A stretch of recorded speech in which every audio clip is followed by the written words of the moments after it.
Back the balance of this time, and the chair now recognizes the gentleman from South Carolina 7th District for 5 minutes for questions. Thank you, Mr. Chairman. This is a fascinating hearing, and I really appreciate the witnesses for being here. I'm struck a little bit by some of the commentary from the other side of the dais that there is a perceived lack of enforcement. Mr. Black, earlier in a dialogue with Mr. Pfluger, you talked about 2 different sessions, if you will. What did you mean by that, and could you expand upon that when it comes to enforcement? A couple of months ago, PHMSA's Office of Chief Counsel issued publicly a guidance on how this administration is going to be enforcing pipeline safety. Congress in the 2020 Act had said that more due process needed to be provided to respondents, so that was part of it. Before that series of memos from the Chief Counsel, there were public reports that numbers were down. Since then, the numbers of enforcement activities are higher. I don't think it's the numbers that matter to me. We look at, is PHMSA on the case on major incidents? Do pipeline operators recognize that PHMSA is going to deter unsafe pipeline operations? Pipeline operators absolutely know that PHMSA has that authority, and they're not thinking that this is, they're recognizing that we still face enforcement potential from PHMSA. So you're not maybe the Chicken Little exercise that we heard from the other side about the skies falling. What you're saying is that you don't think that the current numbers substantiate that allegation.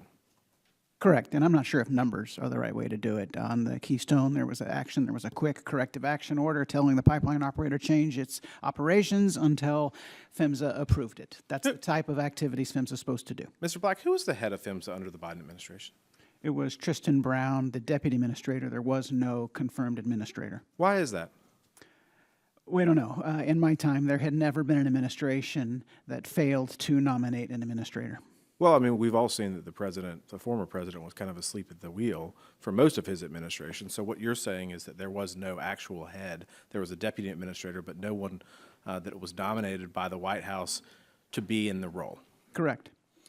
Is that the same today, or is there an actual? There's a nominee, Paul Roberti, from the president to be the Senate-confirmed head of PHMSA, and he had his confirmation hearing last week, and we hope he's adopted. We think it's better for PHMSA to have Senate-confirmed leadership to be able to work with the Congress.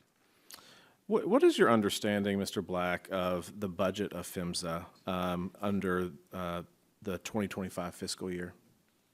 Do you know roughly what that number is? No, but I understand that the president's budget request is the same as it was in the last year. $218 million, does that sound about Yes, right sir. for fiscal year 2025? Yes. How much of an increase do you think that is from, say, fiscal year 2023? I don't know. $73 million.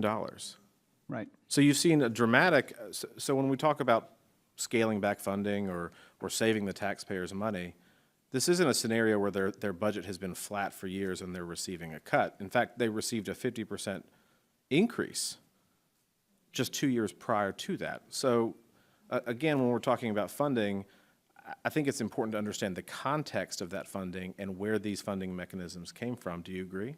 Yes, if we think PHMSA should be focused on pipeline safety, should have qualified personnel with STEM experience and pipeline operations expertise, if it takes Congress giving PHMSA extra help, we're ready to have them do that. We want PHMSA to have the resources that it needs.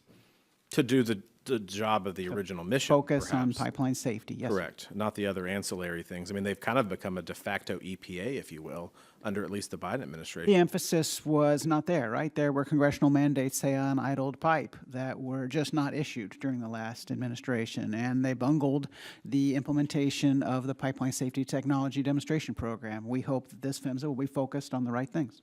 Thank you for that. Ms. Miller, one example of PHMSA regulations not keeping pace with modern-day conditions is the class location regulations, which have not been updated in about 50 years. Do you agree that population changes around pipelines necessitate changes to existing laws?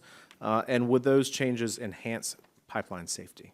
We believe that there are opportunities to ensure that risk assessments, including cross location analysis, is done to ensure that the right priorities are and resources are made available for the highest priority safety results. So yes. Thank you. PHMSA should also integrate efficiency and flexibility into the regulations to incentivize PHMSA to modernize.